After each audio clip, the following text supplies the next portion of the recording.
My name is Mara Ellis, and the story I'm about to tell isn't easy to relive. But maybe that's why it needs to be told, because sometimes the only way out of the pain is through it. When my husband, Daniel Shitwachu, was alive, our world felt whole. Not perfect. No, we had our share of ordinary struggles. But full, alive, safe. He was the steady rhythm beneath my days, the calm when my anxiety surged, and he was everything to our daughter, Lala.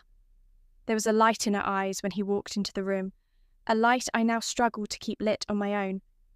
It's been 3 months since we lost him. 3 months since that morning when the world slipped out from under us like a cruel joke.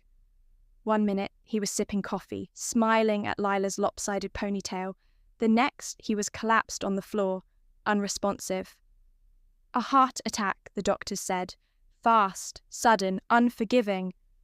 Just like that, I became a widow, and Lila fatherless. Grief is strange. It has no real rhythm, no structure. Some days it slams into you like a rogue wave. Other times, it lies quiet in the corners of your routine, waiting. I try to hold it together for Lila. I smile when she needs me to, and I answer her questions with softness, even when I want to scream. She's only 12. She's lost enough. Our small house in Maplewood feels emptier now. Daniel's shoes still sit by the door. His books remain untouched on the shelves, as if any moment he'll return and laugh at how dramatic I've been. But he won't. I know that. Still, I cling to the pieces of him scattered through our lives. Then there are my parents, my mother, Evelyn, and my father. Gerald Sashod-Sam Musari Shardao have never really understood me, or wanted to. Growing up, their love felt conditional, boxed in by appearances and expectations. When I married Daniel, they smiled at the wedding, but only after reminding me I could have done better. He wasn't from the kind of family they respected, working class, artistic, too gentle for their taste, but he loved me. He saw me. And in their eyes, that was never enough. They've visited a few times since the funeral, always with this air of controlled concern. Evelyn brings flowers and casseroles she insists I eat. Gerald says little, just scans the room like he's taking inventory. I've learned not to expect warmth from them, but even I didn't see what was coming. They're not here for me. Not really. There's something brewing beneath their well-rehearsed sympathies. A tension in their eyes, a question they keep circling but never quite ask. And I have a sinking feeling I know what it is. They want something. Not comfort, not connection, something Daniel left behind. Lila senses it too. She doesn't trust them, though she's too polite to say so aloud. She watches them the way a cat might watch a stranger, curious, cautious, ready to run. In all this mess, there's one thing I cling to. Her. My daughter, my reason. Somehow we're holding each other up. I tuck her in every night and remind her we're going to be okay, even when I'm not sure I believe it. And she looks at me like she believes it for the both of us. We are 2 women, one grown, one still growing, walking through the ruins of a life we thought we'd always have. But maybe, just maybe, there's something new waiting on the other side of this storm. Something we can build together. The morning Daniel died started out like any other. It was a Sunday. Lila had scrambled eggs on her plate and a book in her lap, barely eating, completely absorbed. Daniel was humming something, some old song from his college band days, while he poured coffee into 2 mugs, mine just the way I liked it. And then, without warning, everything shattered. He dropped the mug. It hit the floor and shattered into pieces, and for a second, I thought that was the worst of it. But then he clutched his chest and fell, hard. His face went slack before I could even register what was happening. I screamed for Lila to call 911, but my voice felt like it was underwater. The paramedics came fast, but not fast enough. I watched them try. I watched them fail. And just like that, he was gone. The days that followed were a blur of casseroles, sympathy cards, and hushed voices. People offered condolences like coins at a wishing well, small, weightless, and tossed from a distance. I barely heard them. I was too busy trying to remember how to breathe. Lila clung to me that first night. She didn't cry, not right away. She just sat beside me on the couch, her head on my shoulder, her small hand gripping mine. I think she was waiting for me to tell her it was a mistake that Daddy was coming home. But he wasn't. The first visit from my parents came 3 days after the funeral. Evelyn showed up wearing an outfit too elegant for mourning, like she had somewhere more important to be afterward. Gerald stood behind her, stiff and unreadable, arms crossed like a soldier at rest. They didn't hug me. They didn't hug Lila. Evelyn looked around the house as if seeing it for the first time. "You should really think about selling, Mara," she said. "This place is far too much for just the two of you now." Not, "How are you holding up?" Not, "Can we help with anything?" Just a thinly veiled suggestion that I start dismantling the life I built with Daniel. I nodded because it was easier than fighting. I was too tired to fight. But something shifted in the days that followed. Evelyn began calling more frequently. Too frequently. Her questions weren't about us. They were about Daniel, about the accounts, the insurance, the will. She never asked outright, but the implication was there, thinly masked by faux concern. "I just think you should be aware of what he might have left behind. These things can get complicated," she said once, casually, like she was talking about the weather. Gerald, on the other hand, didn't speak much at all. But I caught him snooping through Daniel's old desk during one of their visits, pretending to admire a framed photo while his eyes darted over folders.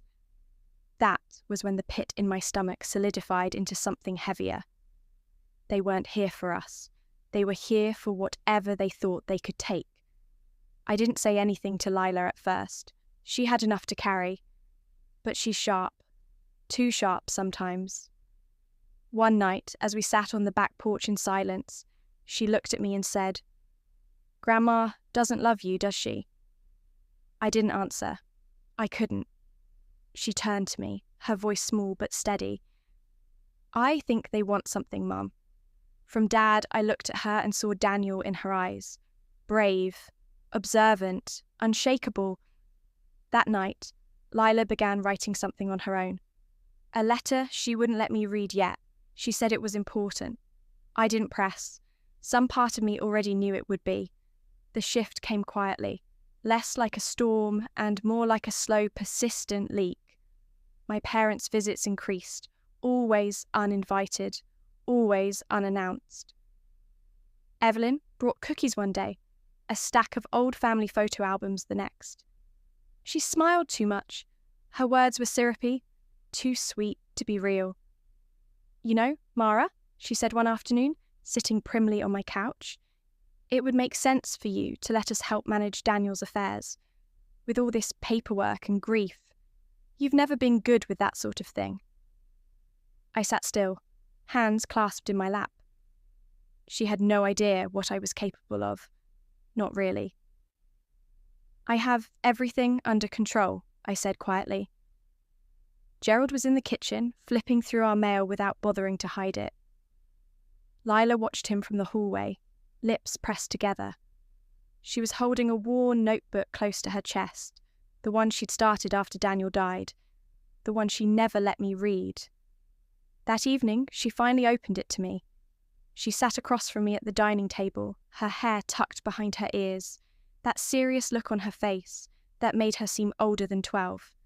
"I know what Grandma and Grandpa are doing," she said. "I heard them talking in the garage when they thought I was upstairs. They said you probably don't even know what Dad left you.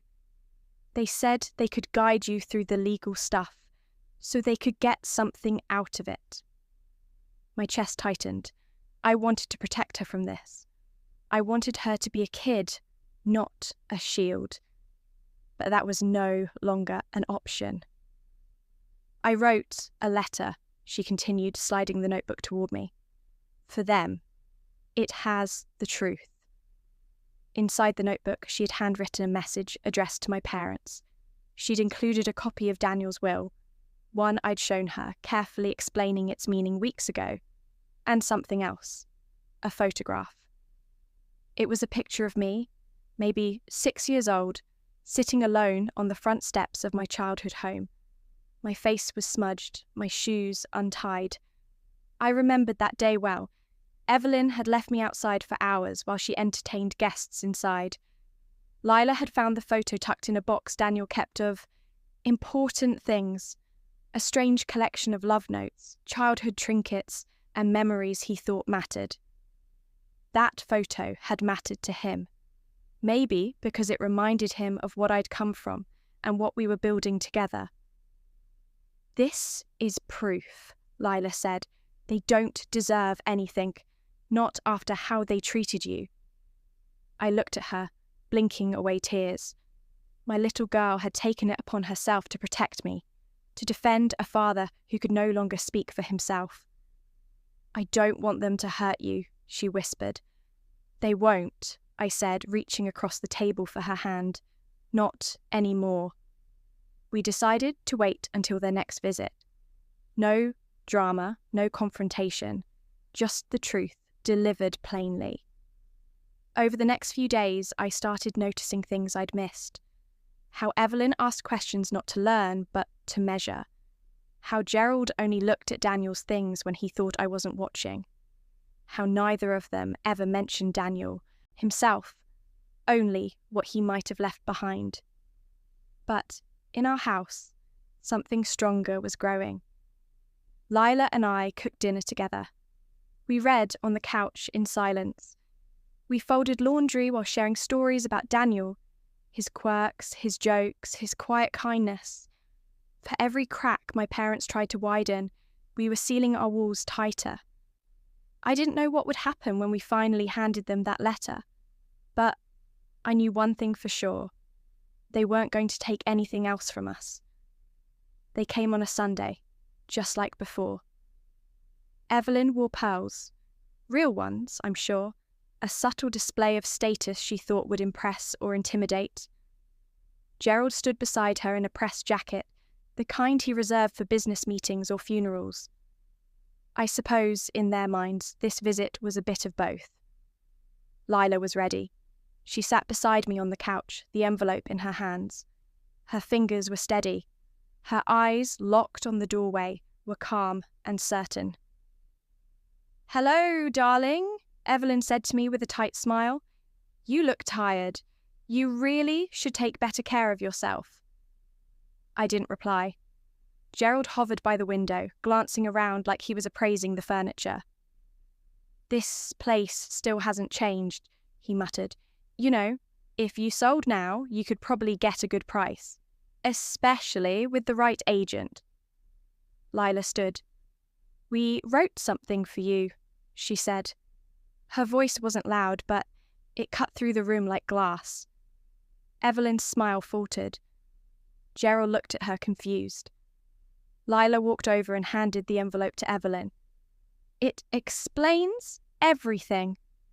They exchanged a glance before Evelyn tore it open, trying to maintain her usual composure.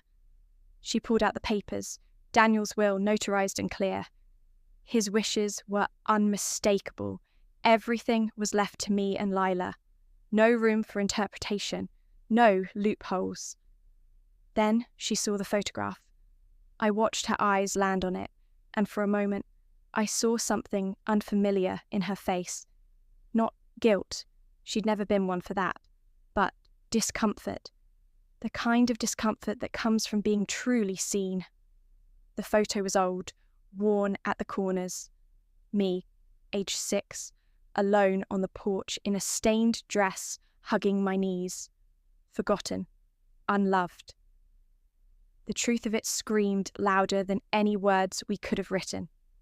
The letter, written in Lila's neat, careful handwriting, followed. This is a picture of my mom when she was little. Her parents left her outside alone for hours. They forgot her. She didn't matter to them then. Now that her husband is gone, they think she doesn't matter again. But she does. And Daniel's will says they don't get anything. Not money, not memories, not a place in our lives. This is final. Evelyn dropped the pages like they burned her. This is absurd, she snapped. Manipulated by a child. How dare you let her? I didn't let her, I said, standing up. She did it on her own because she sees the truth better than either of you ever did. Gerald stepped forward, his face darkening. You'll regret this. Family doesn't turn on each other over money. That's not what this is about, I said, my voice steady. You turned your backs on me long before Daniel died. You can't twist that into something else now. For the first time, Evelyn was speechless. The silence in the room grew heavier than the words ever had. They left not long after, Evelyn muttering something about lawyers and disrespect. Gerald didn't speak at all.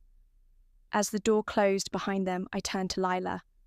She looked up at me, her expression a mix of relief and sorrow. You were amazing, I whispered, pulling her into my arms. They won't come back, will they? She asked. No, I said. They won't. And even if they did, they'd never be let in again.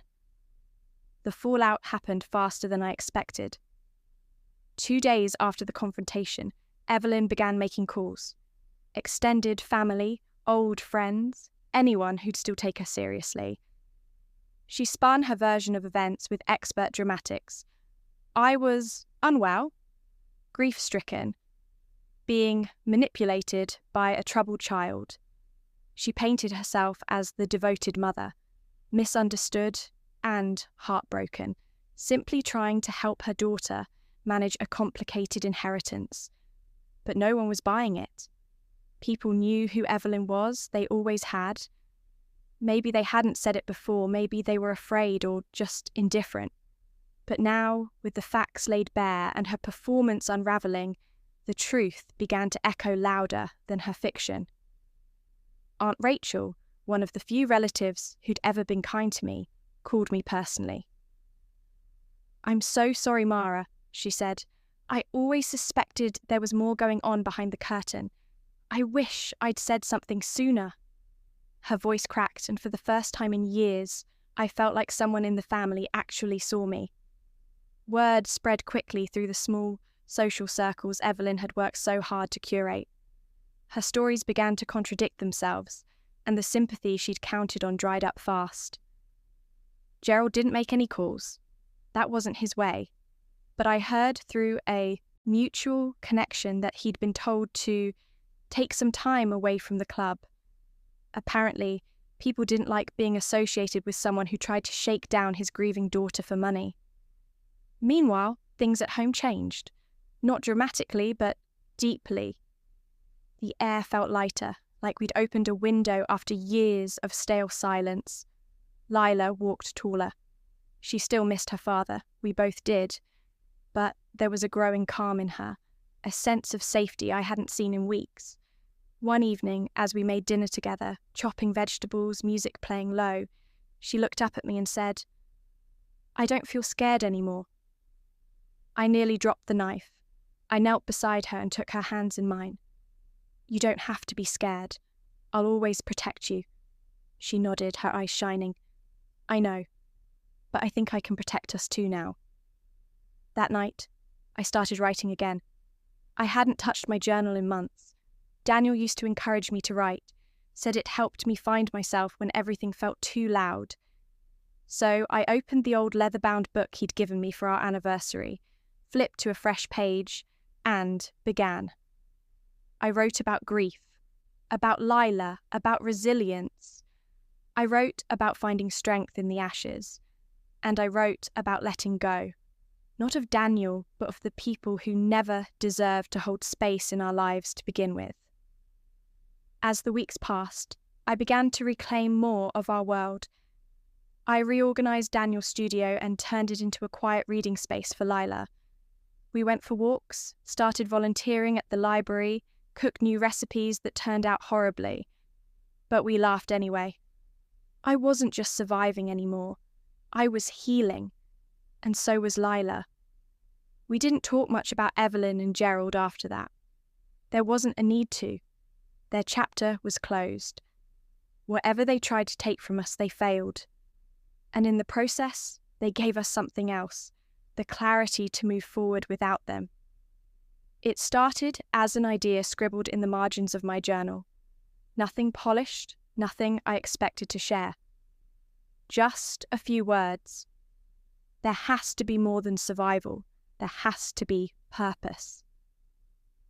I read those lines over and over, night after night, until they finally started to feel real.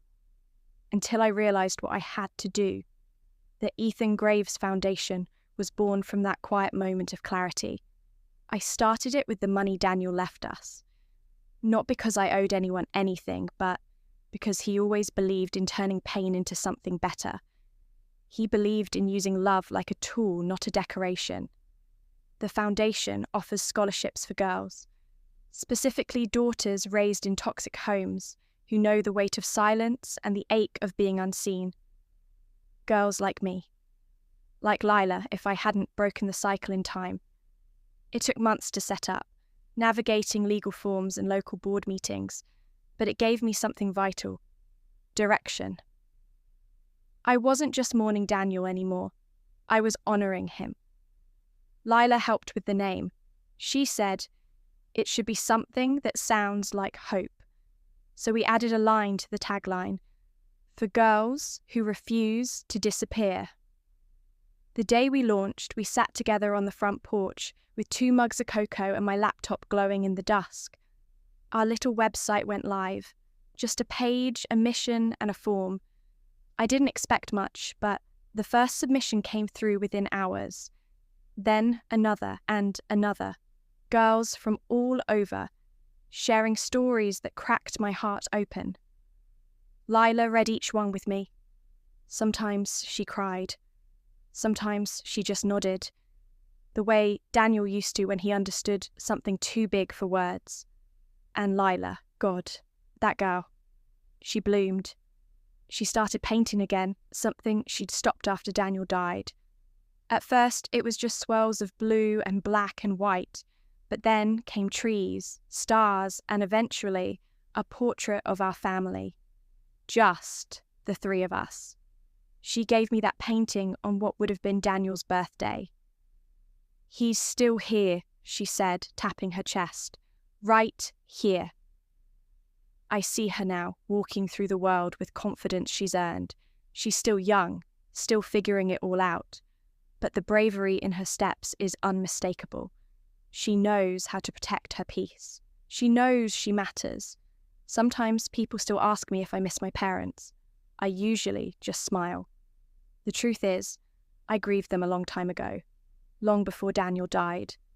Their absence now is just silence, not emptiness, not pain, just space. Space we filled with warmth and truth and a kind of love that doesn't demand apology. One evening, as we were folding laundry, Lila looked up and said, "You don't cry as much anymore." "I know," I replied, "but I still cry sometimes." She smiled. "That's okay, you just don't look lost anymore." And she was right. I wasn't lost. I'd found something stronger than rage, stronger than grief. I'd found clarity, peace, and the kind of strength that comes from surviving something meant to break you and deciding to build something beautiful in its place. The sun was low when Lila and I stepped outside, casting everything in a warm, golden glow. The air was cool but gentle, the kind of early spring breeze that promises something new is coming. She slipped her hand into mine without saying a word, and we walked side by side down the quiet road behind our house. This had become our routine. After dinner walks, no destination in mind, just movement and breath and the space to be together. Some nights we talked, others we didn't. Tonight, we just walked. I looked at her, tall for her age now, hair pulled into a loose braid, her shoulders relaxed. There was ease in her I hadn't seen in months. No, years. She caught me staring and grinned. "You're being mushy again," I laughed. "Can't help it. I just like watching you when you don't know I'm watching." "Creepy, but okay," she teased, bumping my arm. "You're lucky I'm used to you." It still amazed me sometimes. How much could change in such a short time? A year ago, we were living in the shadow of loss. Daniel's death, my parents' betrayal, the unravelling of everything I thought I could count on. But here we were now, rebuilding, brick by careful brick, not forgetting the pain, but not being ruled by it either. I used to think resilience was about standing tall no matter what. But I've learned that sometimes resilience is bending without breaking. It's knowing when to rest, when to cry, when to speak, and when to let silence do the talking. It's reaching for your daughter's hand on a quiet walk and knowing she'll reach back. As we passed the field behind the school, Lila pointed to the sky. "Look, those clouds kind of look like a dog." I squinted. "Maybe a dog or maybe a dinosaur." She tilted her head. "Nah, definitely a dog. One of those scruffy little ones, like a mutt with attitude." We stood there for a moment, heads tipped back, naming clouds and shapes and laughing until our eyes watered. There was no heavy conversation, no echo of sorrow, just us, whole, present, alive. We turned back toward home, our house now visible at the edge of the trees. The porch light had come on. "That's our safe place now," Lila said, almost to herself. I nodded. It always was. We just had to protect it better. The porch light glowed warmly, a quiet beacon. Inside was a table where we'd eat tomorrow's dinner, a shelf of books we'd stacked together, a wall now decorated with her artwork and old photos of Daniel, laughing, holding her as a baby, kissing my cheek in the kitchen. This was our family, not perfect, not untouched by pain, but real, solid, ours. As we stepped onto the porch, Lila turned to me. "Do you think Dad would be proud?" she asked. I didn't hesitate. "He already was, from the start." She nodded, satisfied with the answer, and slipped inside. I stood there a moment longer, letting the breeze wrap around me, letting myself feel everything, the grief, the love, the gratitude. We had survived. More than that, we had grown. Together. And as I closed the door behind me, I knew one truth would carry us forward, no matter what came next. We were not broken. We were becoming